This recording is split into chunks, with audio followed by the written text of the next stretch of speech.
بہترین سیاست ہے۔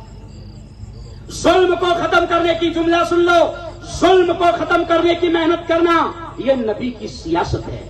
ظالموں کا مقابلہ کرنا، ظالموں کا، یہ جملہ سنو، ظالموں کا مقابلہ کرنا یہ نبی کی سیاست ہے۔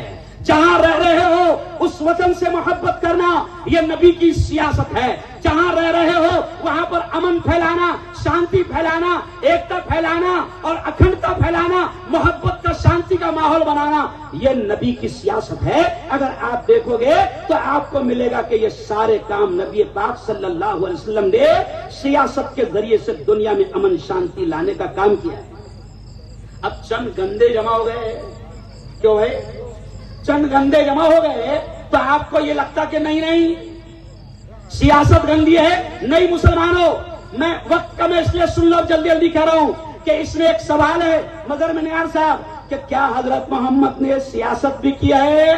تو جواب اس میں کیا لکھا ہے سنو، ہاں حضور کریم صلی اللہ علیہ وسلم نے سیاست، ارے بولو، کی ہے۔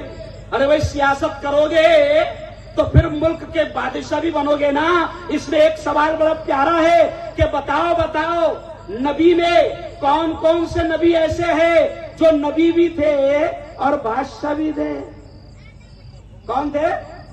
ارے بولو، نبی بھی تھے اور بادشاہ بھی تھے، تو جواب کیا لکھا ہے؟ حضرت داؤد، حضرت سلیمان نبی بھی تھے اور کیا تھے؟ بولو زور سے بولو، کیا تھے؟ ارے تم کو یہ سکھایا جا رہا ہے کہ تم غلام بن کر پیدا نہیں ہوئے ہو، تم بادشاہ بن کر آئے ہو، اور ہمیں یقین ہے انشاءاللہ مولانا کہ ایمان والا جب بادشاہ بنے گا، ایمان والا بھی یہ جملہ سن لینا، پونا والوں کبھی نہیں سنا ہوگا، کہ مجھے یقین ہے کہ ایمان والا اگر ایک دیندار آدمی سیاست میں آئے گا، ایک مومن سیاست میں آئے گا، تو جیسے 700-800 سال ہمارے پرکھوں نے اس ملک پر راج کیا، تو یہ جملہ سنو، جب ہماری حکومت تھی یہاں پر تو یہ ملک سونے کی چڑیا کہلاتا تھا، تم نے 70 سال میں اس کو مٹی کی گڑیا بنا دیا۔ سنو یہ جملہ اور سن لو، کسی کو نہیں سمجھ میں آنا تو، جب ہماری حکومت تھی، ایمان والے راج کرتے تھے، تو ملک میں امن شانتی اور ملک کا GDP اتنا اوپر تھا کہ ملک ہمارے دور میں سونے کی چڑیا تھا، اور تم نے 70 سال میں اس کو مٹی کی گڑیا بنا ڈالا۔ اب سمجھ میں آیا جملہ؟ تو ذرا دونوں ہاتھ اٹھا کر بتاؤ، اس ملک کو سونے کی چڑیا پھر بنانا ہے کہ نہیں بنانا ہے؟ ایسا ہاتھ اٹھا کر، دونوں ہاتھ اٹھا کر بتاؤ۔ ماشاءاللہ، دیکھو مظہر میں تو بنانا ہے تو پھر نبی کی سیاست سیکھنا پڑے گی نا، نبی کی تعلیمات سیکھنا پڑے گی نا۔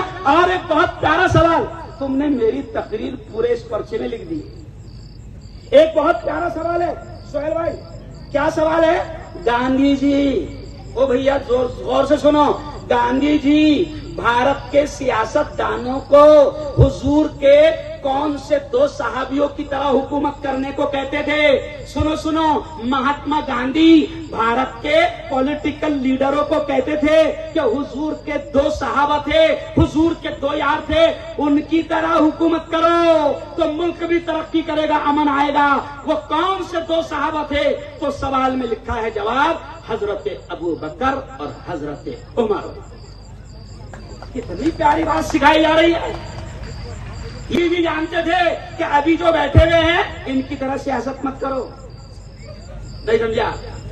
سیاست کو گندی مت کرو، یہ جو بیٹھے ہوئے ہیں یہ امن نہیں پھیلا رہے، یہ شانتی نہیں پھیلا رہے، یہ تو ملک میں دنگے فساد، لڑائی جھگڑا، اور وہ جو گورے انگریز کرتے تھے، وہ گورے انگریز کیا کرتے تھے؟ ڈیوائڈ اینڈ رول، لڑاؤ اور راج کرو۔ تو کمال کی بات یہ ہے کہ